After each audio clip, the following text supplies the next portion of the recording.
नमस्कार, मी Gautam Gangude, Amritdhara multiple private limited company Sangamner या कंपनीकडून आलोय.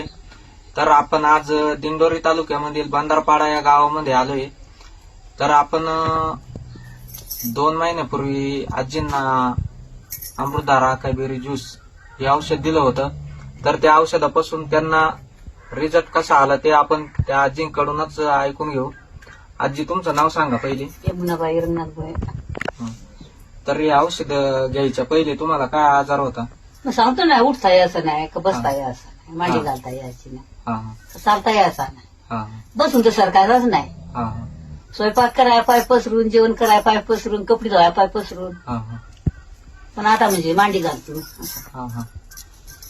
आता भरपूर असं म्हणजे चालता यायला भरपूर. लागलं. पण आता माणसा फाट्या आणायला आल्या, नळ दुखतच ना, जाते बा फरक पडून. तर बघा, भरपूर असा रिझल्ट आजींना आलाय. त्यांना चालता येत नव्हतं, उठता बसता येत नव्हतं, पण आता उठता पण आहे, बसता पण आहे.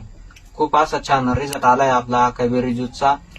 आणि आजी सर्वांनी वापरलं पाहिजे का? इथं का घेतलं पाहिजे का आपण? आता